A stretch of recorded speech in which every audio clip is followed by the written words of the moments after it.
ഞങ്ങളെല്ലാവരും സ്നേഹത്തിലും സമാധാനത്തിലും സന്തോഷത്തിലും നന്മയിലും ഐശ്വര്യത്തിലും ശാന്തതയിലും അല്ലെങ്കിൽ ശാന്തിയിലും ഒക്കെ വസിക്കണം എന്നാഗ്രഹിച്ചുകൊണ്ട് ഞങ്ങൾ സൃഷ്ടിക്കുകയും ഞങ്ങൾക്കായി ദിവസങ്ങൾ ഒരുക്കുകയും ചെയ്യുന്ന ദൈവമേ നന്ദി പറയുന്നു.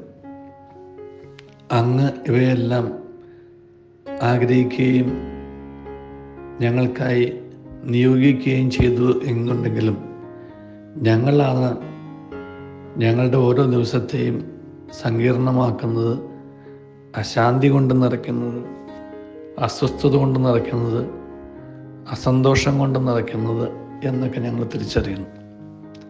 ഈ ദിവസത്തിലെങ്കിലും അങ്ങ് ഞങ്ങൾക്കായി തന്ന ലളിതവും സുന്ദരവുമായ ജീവിതത്തെ സങ്കീർണതകളൊക്കെ മാറ്റി വളരെ വിശുദ്ധിയോടും നന്മയോടും കൃപയോടും കൂടി ജീവിക്കാൻ ഞങ്ങൾ ഓരോരുത്തരെയും അനുഗ്രഹിക്കണമേ എന്ന് പ്രാർത്ഥിക്കുന്നു.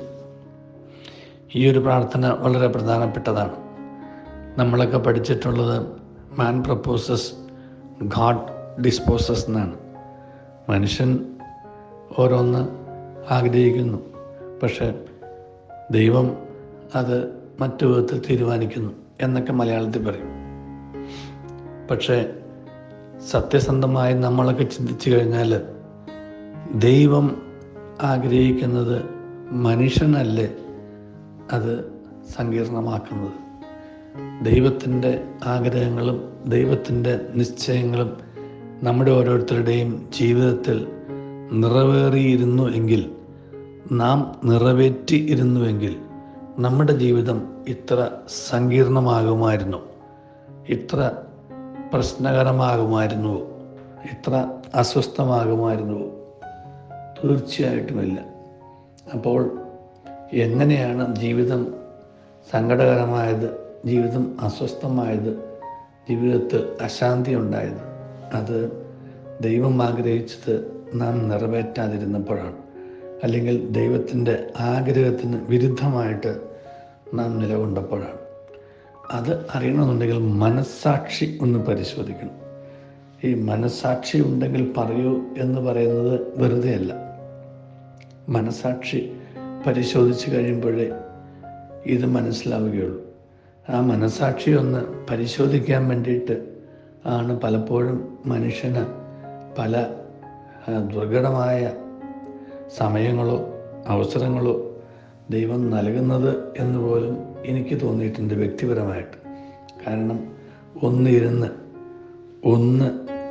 ആഴത്തിലേക്ക് ചിന്തിച്ച് കഴിയുമ്പോൾ നമുക്ക് മനസ്സിലാവും, ദൈവമല്ല എന്നെ പിടിവിട്ടു പോയത്, ഞാനാണ് ദൈവത്തിന് പിടിവിട്ടു പോയത് എന്ന്. ഞാൻ ദൈവത്തിന് പിടിവിട്ട് പോകുന്നു എന്ന് പറയുന്നതിൻ്റെ അർത്ഥം ഞാൻ പിടിവിട്ടു പോയാലും ദൈവം എൻ്റെ കൈവിടില്ല എന്ന് ഉറപ്പുള്ളത് കൊണ്ടാണ് അങ്ങനെ ചിന്തിക്കാൻ പോലും കഴിയുന്നത് എന്ന് തിരിച്ചറിയുന്നത് കൊണ്ടുമാണ്. ദൈവത്തിൻ്റെ പിടി ഞാൻ വിട്ടു എന്ന് പറയുന്നതിൻ്റെ അർത്ഥം യഥാർത്ഥത്തിൽ ദൈവം ആഗ്രഹിച്ചിരുന്നിടത്തൊന്നും ദൈവത്തിൻ്റെ ശബ്ദത്തെ നിശബ്ദമാക്കിക്കൊണ്ട് ഞാൻ എൻ്റെ ശബ്ദത്തിന് പ്രാമുഖ്യം കൊടുത്തപ്പോഴും ദൈവത്തിൻ്റെ സ്വരം കേൾക്കാതിരിക്കാൻ തക്കവണ്ണം എൻ്റെ മനസ്സാക്ഷിയെ ഞാൻ മരവിപ്പിച്ചപ്പോഴും ദൈവത്തിൻ്റെ ഹിതം നിറവേറ്റാതിരിക്കാൻ തക്കവണ്ണം എൻ്റെ ഹിതത്തിന് ഞാൻ പ്രാമുഖ്യം കൊടുത്തപ്പോഴുമല്ലേ എന്നുള്ള തിരിച്ചറിവാണ്. അപ്പോഴാണ് ഞാൻ വഴി വിട്ടുപോയതും എൻ്റെ വഴി തെറ്റിപ്പോയതും എൻ്റേതായ രീതിയിൽ ഞാൻ കാര്യങ്ങളെ കാണാൻ ശ്രമിച്ചത്.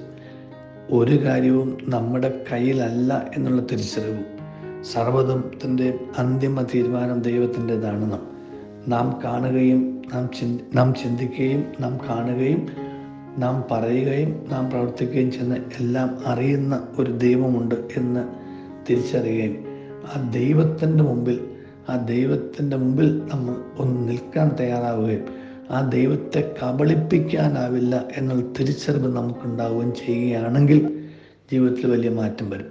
ഇന്ന് ദൈവത്തെ കബളിപ്പിക്കാൻ കഴിയും എന്ന് കാണിച്ചു കൊടുത്തുകൊണ്ടിരിക്കുന്ന ഒരു സമൂഹത്തിലാണ് നാം ഇന്ന് ജീവിക്കുന്നത്. അതുകൊണ്ടാണ് ദൈവത്തെ പോലും കബളിപ്പിക്കുന്ന മതങ്ങളിലുള്ള വിശ്വാസം മനുഷ്യൻ നഷ്ടപ്പെട്ടുകൊണ്ടിരിക്കുന്നത്.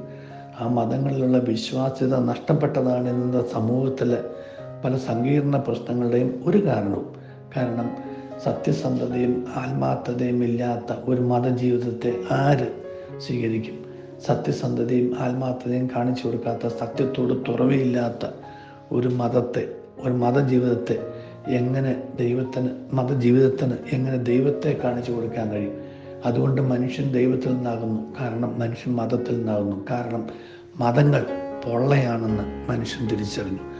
മതങ്ങൾ പൊള്ളയാണെങ്കിലും ദൈവം പൊള്ളയല്ല എന്നും, ദൈവം സത്യവാനാണെന്നും, ദൈവം നീതിമാനാണെന്നും, ദൈവത്തിന് ഇതെല്ലാം കാണുവാനും അറിയുവാനും പരിഹരിക്കാനും കഴിയും എന്നുള്ള ആ ഒരു ബലം നമുക്കുണ്ടാകുമ്പോൾ അതിന് ആത്മബലം എന്ന് പറയും. അങ്ങനെ മനസ്സാക്ഷിയുടെ ആ നേർക്കാഴ്ച കൊണ്ട് ദൈവത്തെ നമുക്ക് ഇതിനൊക്കെ അപ്പുറത്ത് കാണുവാനും, ആ ദൈവത്തെ അറിയുവാനും, ആ ദൈവത്തെ തിരിച്ചറിയുവാനും, ആ ദൈവത്തെ ഉള്ളിൽ കൊണ്ടു നടക്കുവാനും, ആ ദൈവത്തിൻ്റെ മക്കളായി ജീവിക്കാൻ നമുക്ക് സാധിക്കാം. മതത്തിൻ്റെ വക്താക്കളേക്കാൾ ദൈവത്തിൻ്റെ മക്കളായി ജീവിക്കാൻ നമുക്ക് പരിശ്രമിക്കാം. അപ്പോൾ നമ്മുടെ ജീവിതത്തിൽ ഐശ്വര്യം പുനഃസ്ഥാപിക്കപ്പെടും. ദൈവം നമ്മെ അനുഗ്രഹിക്കട്ടെ. നല്ലൊരു ദിവസം എല്ലാവർക്കും നേരുന്നു.